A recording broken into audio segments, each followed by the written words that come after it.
Beaucoup de gens sont en train de dire, et même d'autres pays, Oui. pourquoi est-ce que la RDC n'accepte pas de négocier avec ces gens?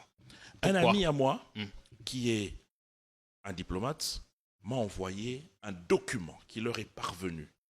Et je vous assure qu'aucune nation sérieuse au monde ne peut accepter de telles choses en termes de négociations.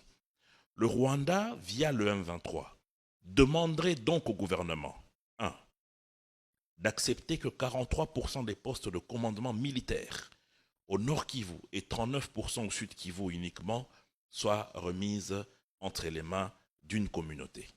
2.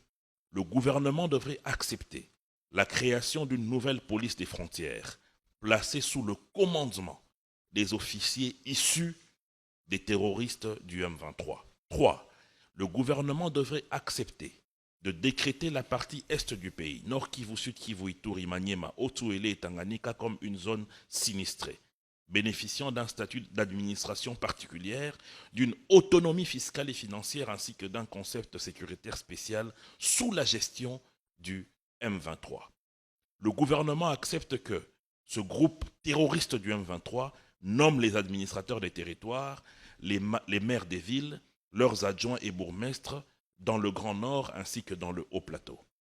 5. Que les cadres de ce regroupement de terroristes intègrent les services de la présidence, de la primature du Parlement et des cours et tribunaux. 6. Que le gouvernement accepte de reconnaître formellement les grades de chaque militaire au sein de ce groupement terroriste de M23. 7.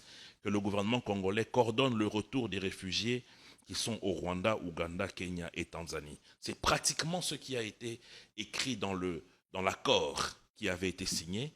Et tout cela, aucun gouvernement sérieux ne peut accepter de telles conditions. C'est ça donc le cahier des charges le refus du M23. C'est leur cahier de charge. Et c'est le cahier de charge du Rwanda. Le M23 n'est en réalité que l'ombre du Rwanda.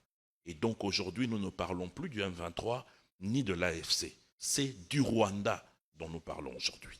Donc ce sont les revendications du Rwanda et le chef de l'État ne peut jamais accepter de telles choses. C'est là qu'il dit que le pays n'épluiera.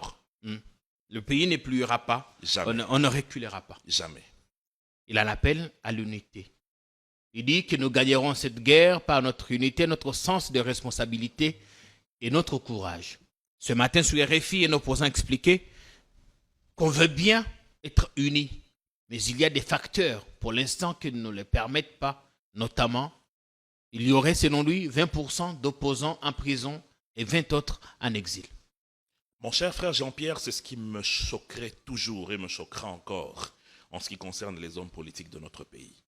Vous allez dans des nations comme Israël ou comme en Ukraine, lorsque le pays est agressé, on ne met pas de conditionnalité. Encore que ces conditions ne sont que fallacieuses. Aujourd'hui, nous savons que notre ennemi, c'est le Rwanda. Et dire que pour que nous puissions soutenir notre nation, il faille telle ou telle autre exigence, c'est de la lâcheté.